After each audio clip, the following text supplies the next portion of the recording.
All right. Good morning once again to everybody. We thank you so much for joining us on this Thursday for another in the Greatness of Tableau webinar series here at Technion. My name is David Brown. And today we're going to be, Bridget is going to be presenting on IronViz Recipes for Success. And Bridget is a Tableau social ambassador that many of you probably already know or follow her blog. A couple of housekeeping notes as we get started. We've done this a couple of times with our recent webinars, but we're going to do a contest in which during or after today's webinar, if you'd be willing to send a tweet with the hashtag IronVizRecipes, that's IronVizRecipes, and if you'll just kind of communicate something that you learned from today's webinar, we're going to do a drawing at the end of the day for a free signed copy of Zen Master Josh Milligan's book, Learning Tableau. So if you'd be willing to put it out there, we would appreciate it, and we'll reward somebody with a signed copy of that book. Also, as we typically do, we usually have a Q&A at the end of the webinar, and so if you'd like to stick around at the end of the session, Bridget will be happy to answer any questions that you might have. Let me briefly introduce Technion for those of you that may not know about our firm. We were actually founded 17 years ago. We're a BI consultancy located in and around Dallas, Texas, and we simply have a passion for serving our clients by helping them unlock the truth hidden in their data. That's why we exist. That's why we do what we do. And we're very passionate and experienced in things like data integration, visualization, analytics using Tableau, products and skills training in and around our partner products like Tableau and Alteryx and Warescape. We actually started out our firm as a custom application development, doing custom software. We're still very much doing that today. And then things and kind of a BI strategy, leadership, BI roadmap sort of solutions for our clients. As I mentioned, we are partners with Tableau, Warescape, and Alteryx. Tableau Gold Partner. Been involved with them for 8 or 9 years, and the finalist for Partner of the Year a couple of times, and just absolutely love Tableau, as you're going to hear today. We're a platinum partner with Warescape and their U.S. Partner of the Year, and a preferred partner with Alteryx. I'd like to introduce our speaker here today. Again, many of you already know Bridget Cogley. She is a Tableau social ambassador, which is simply rewarded for those that are incredibly active in giving back in the Tableau community. Kind of interesting, she actually started out as an American Sign Language interpreter that led her and turned her into an analyst.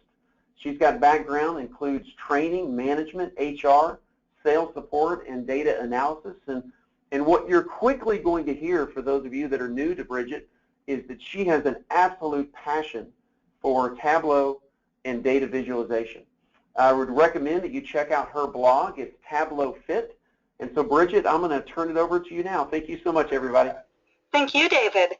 I will go ahead and jump right into this. So the first question is, what is the IronViz? So we may have some folks here wondering what exactly it is. It is a contest held at the annual Tableau conference, and contestants get 20 minutes, there's 3 of them, and 1 data set, and they are to find stories within that data. Now, they do get the data a couple days beforehand to vet out, explore, and understand, so that when they're on the stage, they can very quickly find a story that is captivating and telling for the audience. It's a really cool experience to watch at the Tableau conference, so if you're going this year, definitely recommend earmarking the IronViz on your calendar to go there.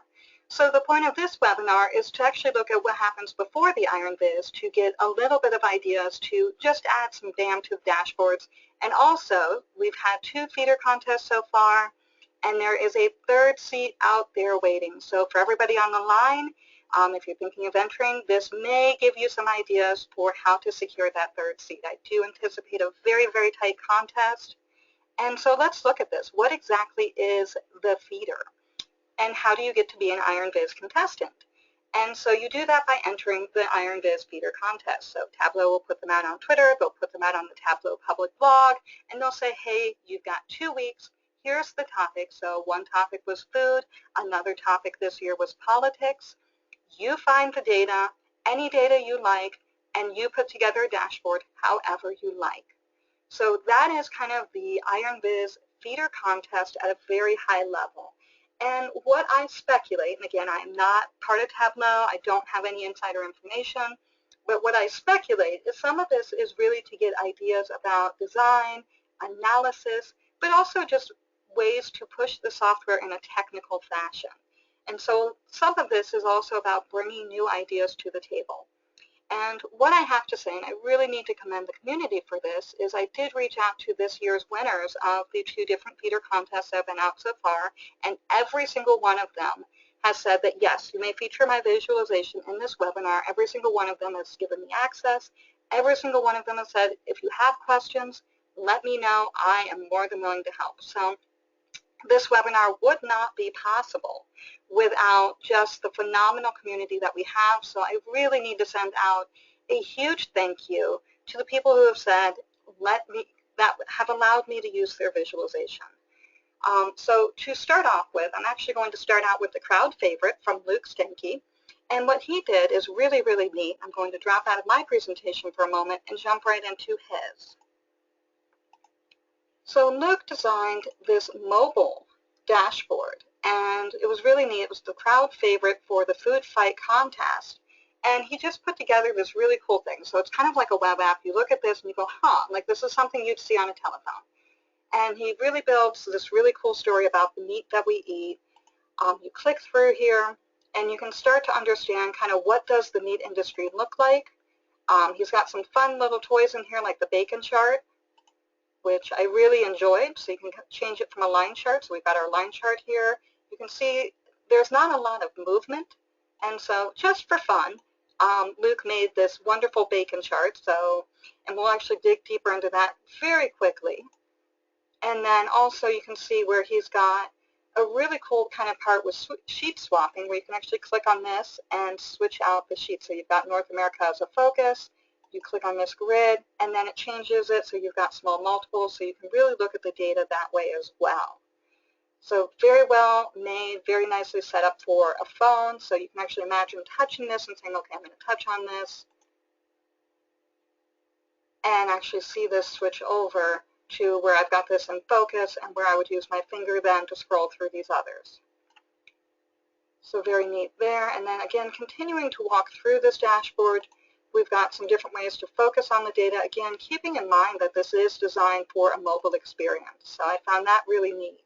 Just the how do you design for mobile, how do you optimize for the experience, and then finally the call to action, which I do know a fair amount of my audience is out in Texas, so this could be a little bit dangerous, but nonetheless kind of the call for eating less beef, a little bit more chicken, as well as my personal favorite, skip meat 1 day a week.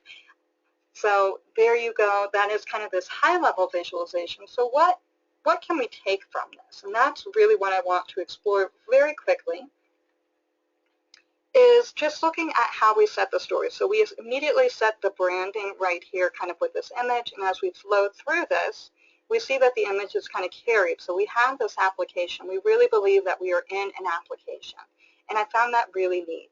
The other thing that we do is we use dashboard actions to flow through this. Again, we're working with a mobile environment. Now, one thing Luke wanted to do was use the story points feature, but he wasn't able to because of space. He had a very confined amount of space, so what he ended up doing was using dashboard actions. So each of these is its own dashboard, the little dots, and then you can click on this and it progresses you through the dashboard. So I'm actually going to escape from full screen so that you can kind of start to see how this is made. So you can see as I click through here, the individual units that comprise the dashboard, and it really does flip through these worksheets. So very neat. It kind of takes you in. It really makes you believe that you're swapping it in here, but you're really swapping it down here. So that part one was really fascinating to me. Another thing that really was cool to me, and something that definitely can be stolen for business, is kind of this grid. How do you expand? How do you do details? How do you just get at the data differently? And so Luke gives us a couple of different ways to do that, both by this grid, which is a dashboard action, and also by giving us parameters to switch out the measures used and the style and everything else. So that was really neat to me. And then the final piece, and this is going to become more and more common, you're going to hear me repeat this point again and again and again, is a call to action. So not just here's information, but what do I do with it? And this is, I would say, especially critical when dealing with business dashboards, because oftentimes in a business environment we say, hey, here's some information, but the end goal is what do we do with it? So that is Luke's entry, and I am now going to jump to Russell Spangler's entry, and what he did is Tableau Solution. And I just want to take a moment and really look at this visualization. To me, it looks like something I would see at a restaurant. So I know I've gone for sushi. I've seen cards almost exactly like this. And so I look at this, and it's very familiar to me right off the get-go. The branding, everything, it just visually to me looks like a card I'd see on the table. And so if I hover over these things, I start to get an idea around calories and fat and things like that. But then what's really interesting is I can then come over here and I can pick a favorite. Now, I apologize to Russell. I've been playing with his data, so these numbers are artificially elevated because I've been sitting here clicking the button. Now, as you look through here, one thing that isn't necessarily overtly obvious, and I'll jump out, is each of these is actually its own custom polygon. And that was the thing I think that really clenched it a bit when they were looking at this and evaluating, was realizing that each of these is a piece of the pie. It is not a custom shape. It is not an image. It is strictly Tableau itself is drawing this. So that was really neat. Now, he could have certainly used shapes. He could have certainly used a number of things. He chose to do this in part as an exercise for learning, and in part just, why not? It's fun. It's a great way to explore this data. And the best part is this has wonderful business applications. So you can use this type of technique for floor plans. You can use this for logistics. If you're looking at a truck and figuring out, okay, I've got X number of boxes, I need to fit them into this truck. How do I do so? And you can see, particularly with this one, how you can actually start building out the boxes almost in 3D. So this would be a great technique for kind of analyzing space. And so that's a really neat thing. And plus, too, it really does give this a visual that I don't know could have been achieved very easily through either custom shapes or anything else. So just by itself, the use of the custom shapes and the visual design, but then kind of taking it up a notch and saying, okay, well, I want people to then be able to interact with this and tell me what their favorites are, and to put kind of some feedback in here. And so the final part is he actually sends a URL parameter out to a web page, and the web page itself updates. So this is not in Tableau. This is actually a web page. And so as I click on these things and interact with these things, that changes and it updates the web page. So that is also another way to work around the fact you can't enter data directly from Tableau, but you can pass it through a parameter. I have seen that technique used a number of times in business environments to do updates and things like that through to systems. So really cool techniques there. And then just from a visual side, again, a very stunning visualization. Lots of ways telling you to interact, giving you information about this. So a very rich visualization, and this one is what got Russell a seat to the IronViz. So he will be one of 3 contestants at the IronViz. So that is a quick tour of Tableau Sushi. I'll definitely return back to these to discuss a little bit more my findings. So let's move on next. So the second feeder contest, the first feeder contest being food, the second contest then being politics. And that's definitely a dangerous topic. So how do you delve into this in a way that's interesting, that shares a story? And so the crowd favorite by Bridget Cogley delved into the issue of guns and looked at mass shootings. And so you can kind of explore this by victims, total fatalities, and also wounded. So I'll leave it on total victims, and you can kind of see how it's going up. You can see where, and you see a lot of kind of this journalistic approach around the 5 W's. So you take kind of who, what, where, when, you explore that, and so you've got the pacing kind of set in that style, and you very quickly understand what's going on. We've got a very strong focus on the victims, the shooting, very, very focused using color, but then also some of this journalistic style. The text here is flipped. How often do you really get to do that in a business dashboard? And the answer is I don't find myself doing it very often, but it really adds something here. It doesn't use space, and it really puts the focus here on this issue. So very cool stylistic approach there. Lots of use of charts to kind of segment this and chunk this up. And what I actually did was I did pull this out as an image so that we can actually see this as an image. And unfortunately, I've hidden that. but you can really kind of start to see the shape of this and how this is broken up. And I'm going to go ahead and scroll back through this a little bit more slowly just so you can start to see some of these graphs. You can also interact with these. I'm going to go ahead and make this a bit bigger so that you can start figuring out, well, where is this happening? And so you see that this filter drives across both the top and the bottom. We do get a very clear picture that most of our attackers are male, and we've got the icon to support this as well. So a lot of very large text. Again, just really focusing on this, really bringing this issue forward, and then kind of starting the conversation. So what are we going to do about it? And exploring this through a timeline and kind of really seeing where the pace is quickening. And then lastly, really that call to action. And so I had mentioned I was going to mention this before. You've seen in the last two visualizations where there is some way to interact. There is some way to make a decision or provide feedback, and this is very much the same way. So looking at who are the representatives, looking at where people stand. Great use of a tile map so that way you can see the states in very equal balance, which is really nice. So you've got some chart diversity. If we go up, we've got a very minimal map up here, true shape. And then if we come back down here, we've got a tile map, still very recognizable, but it allows you to see the states that normally end up getting called out in little boxes. So it's a great way to see and understand the data, and also to pick out trends and see where New York and California are on one side, Texas is kind of stand out on another. And then lastly, beginning to finally kind of start talking to people. So if I click on here, I've got very rich tooltips, but I also can go out to Facebook pages and really start that dialogue. So that is this visualization. Again, very quick run through of just some of the things that we've done. You can definitely see the use of very large guiding text, so you can kind of follow yourself through here. Very nice sectioning, so you can kind of see how it's broken up. And you can really get a feel for kind of the pacing. And you've got a lot of where things have been called out, a lot of information, and not to forget how deep the tooltips are. And if I go back up to the top, you can really see just the depth put into some of these tooltips. And so you can see there's a lot of detail just about the incident, the detail, assailant, further information, and then total wounded and injured.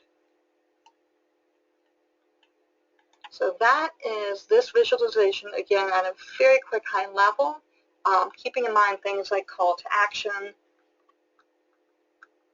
the big text, breaking things up.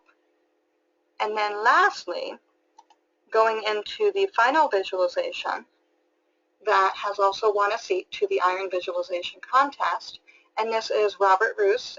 He has done the Us versus Them, and one of the key standouts on this is actually this graphic right here. Unfortunately, for some reason, it's not loading for me right now, but usually you do see a red and a blue, then it switches to a blue and then a red, and that really got a lot of commentary online just about the interactivity and making sure that it kept it neutral. So that was a very interesting trick.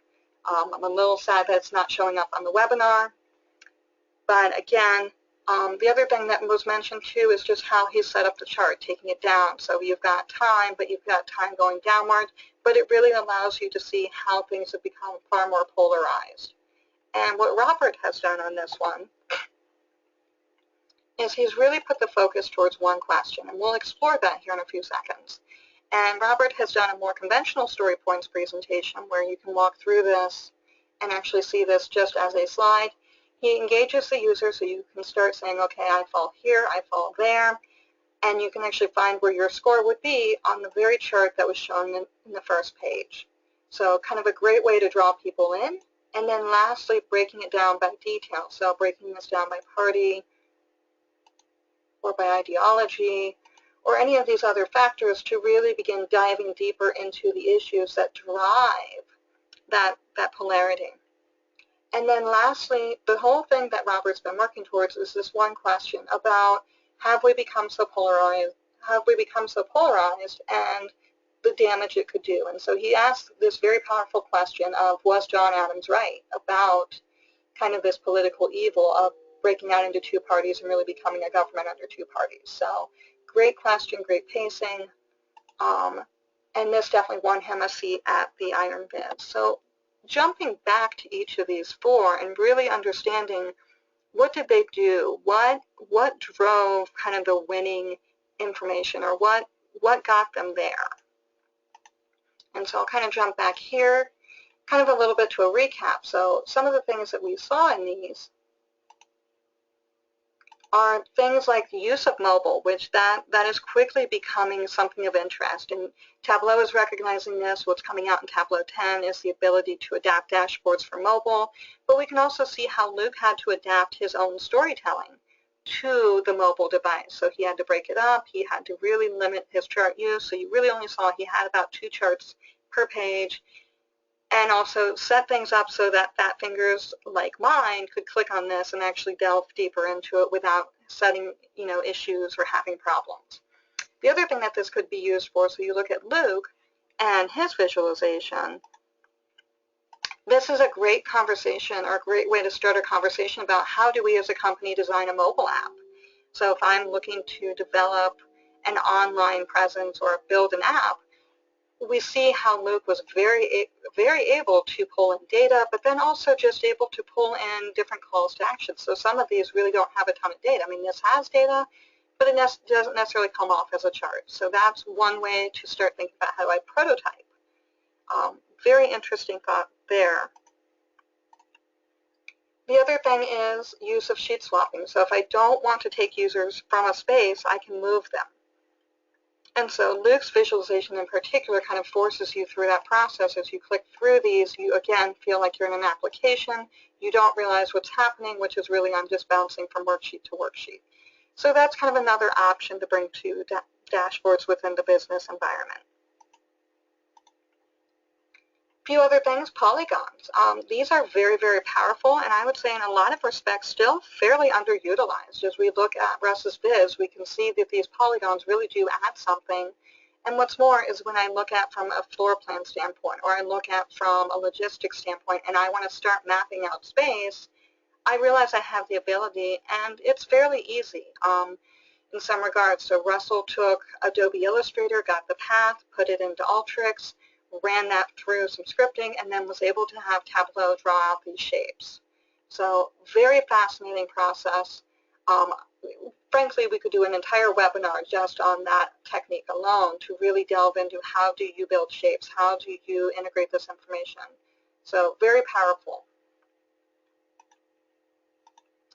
One of the other things is use of the 5 W's. A lot of times we get a dashboard and sometimes we don't even know where to begin. And so when we look at Bridget Cogley and the work that she's done with hers, she took that journalistic approach. She actually has a political science background, and so she really knew this issue. She really knew how to get this information out there. And so you look at the who, the what, the where, and it's all very quickly answered.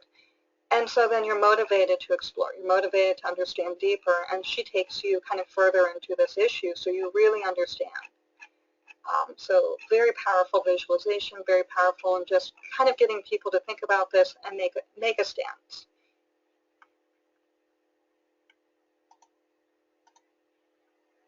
The other thing is sectioning. So a lot of times we have dashboards and we'll notice, we may make traditional sections, but then what Brit shows us is we don't necessarily have to be so overt about the sectioning. We can use the charts to section, we can use text.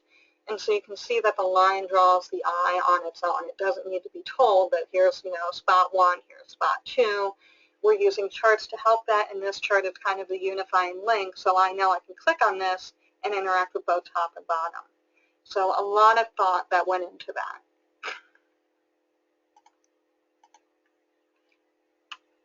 And then also, as we saw with both Brit and Robert, is the use of the lead, a real strong, hey, what is this? And because they were dealing with very emotionally charged topics, they really wanted to make sure that they got a lead and grabbed people's attention very quickly. And so when we look at Robert, and we can see us versus them, I mean, that's a very powerful statement, the use of color and the way he's drawn this out. This comes off as one seamless chart. We've actually got a few of them in there. But just building the timeline, drawing this down further, really gives you an idea of the statement he's starting to make, is that we are definitely splitting It's a little bit more apparent when you go with the politically engaged. If we drop down to the general population, it's a little less apparent, but you can really see from the politically engaged crew that things have become very, very separated, and the overlap is very nominal. So very powerful story. And then again, finding ways to bring the user in. So both Robert and actually everybody really has tried some way to bring the user in, whether it's going out to Facebook and making a statement, or picking a favorite sushi and probably driving Russell a little bit nuts just with, okay, well, here's my California roll, and I'm going to click on this button and vote for it multiple times. But just finding ways to get the user to engage and add to that actual narrative.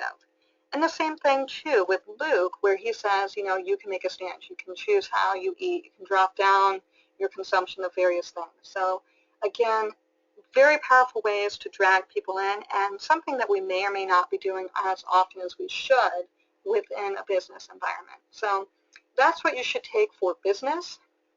Now, I know I've got a few people going, okay, that's great. Got some ideas for business. How do I win the last feeder? And so I've actually already put some of this out on my blog, so I've already let the secret out. But the first thing I would say is a hook. You really need that hook. How do you get people to really look at this visualization, to think about it, to contemplate it, and explore it further, especially when you're dealing with the IronViz? You've got a lot of quality entries. In fact, for the political one, I believe we had 40 some odd entries. And how do you make yours stand out? So the hook is one way, the other is the pace, and we saw how each of those visualizations were very well paced. They walked through their stories, they walked through their points, and you could very quickly and easily understand where they were going. And whether that's through the 5 W's, whether that's through sectioning, whether that's through conventional use of story points or sheet swapping, there are many techniques in which you can use to control your pace. Another key thing, and sometimes we do make the mistake of calling this storytelling, and in this particular incident, I won't. I would call this analysis, because sometimes it may or may not be a quote-unquote conventional story, but it may be an analysis of information so that you can kind of take something, understand it, see it, and then do something about it. Now, the clincher, and I would say, for winning the feeders has been these little surprises. And it's things like, okay, we've got polygons, and so that's a little surprise. Like you look, you go, okay, that's interesting. It looks really cool. It looks like something I've seen on a postcard. Oh, wait, is that? No, that is a shape. And so just finding ways to put little surprises in there, and also integrating with the web and being able to take one step further and say, okay, so here's my spicy tuna. I really like spicy tuna. Oh, hey, I've made a difference in the number. And the same thing with Robert, and unfortunately I'm very sad that this doesn't necessarily carry over on the webinar, this really cool animated graphic where you've got us versus them changing from red to blue, from blue to red, and so that it's never just one. And that was very intentional on Robert's part, where he wanted to make a visualization that spoke to all audiences, and where all audiences could find themselves and maybe come back to the middle, if you will. And that was his ultimate point in this visualization. And so it's a beautiful visualization from that standpoint. So that is definitely where I would say kind of these little surprises, but also an embedded call to action, because we can get a lot of data, we have a lot of information to take, but then what do we do about it? And especially in business dashboards, you see where I put this call to action in both of them. Because it really is hypercritical, because part of our job as an analyst is to help script that next move. Just so that way as people look through this information, sometimes it's very easy to get overwhelmed. Just looking at the rich environment that Luke has presented, where there's really a lot of information here. So what do I do about it? What are my takeaways? And if you've ever sat in a meeting, that's what you've always said is, what's my takeaway? What do I take away from this? I mean, a lot of information. Well, less beef, less meat entirely. And so it's boiled down. It's a really simple call to action. And so when I look at Bridget Cogley's viz, and I've got the same thing, I've got a lot of information. It's a very rich visualization. So what do I do about it? And some of that is take the conversation to Facebook, learn more about this, have a say, take a stand. And so that is, I would say, hypercritical in our work and also in the feeders as well. And then finally, just giving Tableau ideas for new features. If you look at a lot of these, they don't really look in the conventional sense like Tableau. I wouldn't look at this and automatically think, oh, this is definitely Tableau, but it is. And even when I look at Luke, I wouldn't look at this and say, oh, this looks like Tableau. This to me looks like an online application. I would download this as an app to my phone. So I've got different ways of kind of understanding this. And when I look at Brits, I see kind of something that either would come out of one of the news sites where I've got very high quality journalistic work.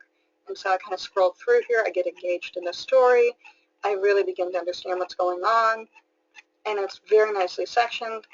It's intended to be more of a flat file report, so I can kind of see this and begin to interact. So very fascinating ways. And then lastly, again, taking and just putting this into storytelling. So while this is traditional story points, I have no text really, I just have numbers. So again, it just feels like a seamless web app where I kind of walk through these things and I can delve into these and begin to understand where do I fall politically, and also kind of understanding the breakdown by a number of different groups. So kind of really seeing quickly at a glance, where do people fall overall, where do they fall in general by age or whatever. So it's a great way to digest information. So those are kind of my key takeaways. So if you're looking to win the IronViz, I would look in here. I do have kind of an expanded bit of detail on my blog as well. If I'm looking at business, these are some things I want to keep in mind because I may or may not be doing this. So that is kind of my quick nutshell. I'm going to return this back over to David. Fantastic. Well, Bridget, thank you so much for walking us through that. I know that, I mean, if you're on this webinar, you have a passion for Tableau. You're here because you're trying to learn and get better at your craft. And being able to look at some of these visualizations by IronViz contestants and winners is a really great way. I mean, looking at people that are really good at the tool is a great way for us all to draw and better our game. Again, just very briefly, Technion, I mean, depending on where you are in your Tableau journey and your Tableau experience as an individual or even as an organization, you know, you may be just getting started, and as a Tableau Gold partner, we can help you get started through training and best practices consulting, including customized training using a curriculum based on Josh Milligan's book, Learning Tableau. We can assist with dashboard development, dynamic and interactive dashboards that tell a powerful data story. Tableau server consulting when you're trying to publish this information out to your organization, or even scaling Tableau. Maybe you've had success with it in a pocket of the organization, but how do I take this enterprise-wide? Or maybe things are great in Tableau, but maybe the issue is with the underlying data. Maybe there's a data warehouse issue, and we can assist with building a data warehouse using data warehouse automation. Or maybe you're looking at blending multiple data sources, and we can assist with a tool like Alteryx that would help you blend those data sources seamlessly into Tableau. And then finally, maybe you're trying to create that roadmap of where am I now and where do we need to go and how do we get there. Maybe you're upselling this in the organization to get investment and support for an initiative you're passionate about. We can help you create the BI roadmap. So bottom line is we're here to serve your data and analytics needs. We do these webinars on a monthly basis, so we'll keep you invited and informed to next month and future webinars. Don't forget the contest. If you'd be willing to send out a tweet on something you learned, hashtag IronVizRecipes, then we'll do a contest, a drawing to get a free copy of Josh Milligan's book, Learning Tableau. So Bridget, I'm going to turn it back to you for the Q&A, and everyone, thank you so much for attending today's webinar. Excellent. Thank you very much. So one question I've got so far is just kind of the final takeaway from all this. Like if you had to pick one item, I would say it's just don't get boxed in. That was kind of the one question I've got so far, unless anybody else has more questions. And then just as a reminder, this has been recorded, so I will put this recording out there. The blog entry also just has some of this additional detail. And if you haven't thought about it, I would strongly encourage you to consider entering into the IronViz contest. It's a great way to expand your skills, as well as potentially get a seat at a very coveted position on the stage. And so that does get you a free ticket. That gets you on stage, and that really allows you to push your skills in a way that I don't know you can always do just on your own. So it's a very challenging contest. I can say frankly that it did burn up one of my hard drives, so be aware. And also make sure you save your work, and you save your work out to public as you're evolving that. So if you haven't entered an IronViz, I would definitely encourage you, because even if you don't win, you definitely get yourself out there and you start partaking. And then I've got a question. What is the name of the technique that Russell used to create the sushi shapes? And so the answer to that, Russell did a couple techniques. So it's custom polygons. And I'll go ahead and jump to that visualization right now. And so what he's done in these, and if I actually go to the sheet, he went out onto Illustrator and grabbed some of these and made the shapes and got the path. And so you can see this path, the ID down here, and that's part of the technique where you map out, it goes here, here's how, and it tells Tableau how to draw this shape. Now, the visual engine behind Tableau is very, from what I understand, and again, I'm not an expert on that, but from what I understand, it's very similar to RenderMan. So you're taking that technology that Pixar has used and allowing it to draw shapes and paths and assign it colors. And so the process through Alteryx says, here's the path, here's the color, here's what this shape is, voila, and now you draw the shapes. And so you've got X and Y, and then you put on the path coordinates, and you put on additional details such as color group, ingredient type, and color position. So it's a great way to tell Tableau, here's the shape, Tableau is drawing this. This is not something that we add or manually is made. This is all Tableau understanding what the pixels should be and creating these shapes. So if you're working in logistics, if you're working in anywhere that would require you to look at space, this is a phenomenal technique. I've seen it for floor plans. I've seen it for a lot of things. I believe Joshua Milligan has a very high-level blog about it. I know Russell Spengler has blogged about his exact technique, and I will be putting this out. And so this will have links out to the original visualizations. Again, I did not do these. These were very kindly allowed to me to use by the community. So that's the other terrific thing about the Tableau community. So I strongly encourage you to look at others' work, kind of see what it looks like, and really experience this. The other question is that where will this be published? And so this will be published out on my blog, tableaufit.com, and then I will also have this out on the Technion YouTube channel as well, so that way others can get the benefit of this learning. Any other questions at this time? If not, I will go ahead and close out the webinar and give you back a little bit of your time, so if you want to sneak out for lunch or a snack, I strongly encourage that too, especially after looking at all this sushi. I'm getting some ideas over here. So thank you guys. I'll give it about another 2 or 3 minutes to close out with questions, and then I will go ahead and exit the webinar. And I do have another question. There are many filters added, so does it affect the speed when it is published online to the server? So with this particular visualization, there's actually not many filters other than the hover filter.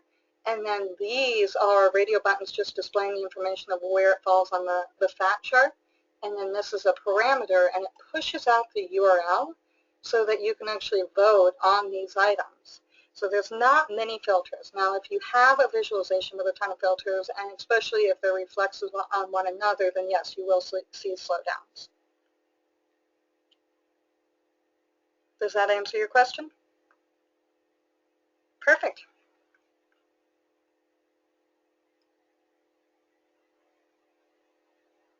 Well, I do want to thank you for your time. I will go ahead and close out.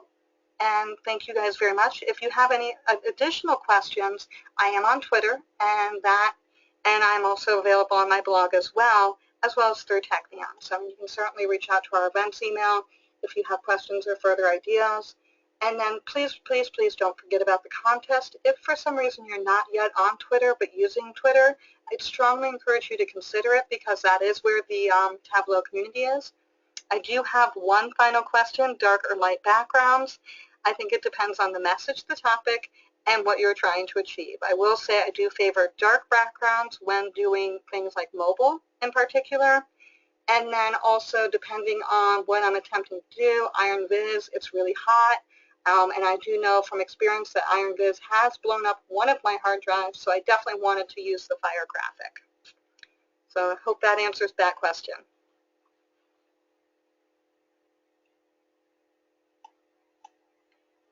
Perfect. Well, thank you guys very much. And again, Twitter is a great place. Please, please, please don't forget to enter the contest. I've read the book, and I'm actually working on version 2.0, reviewing the second version of the book. And let me tell you, it is phenomenal.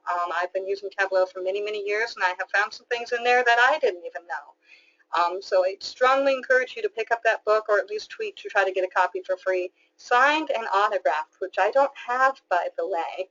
So thank you.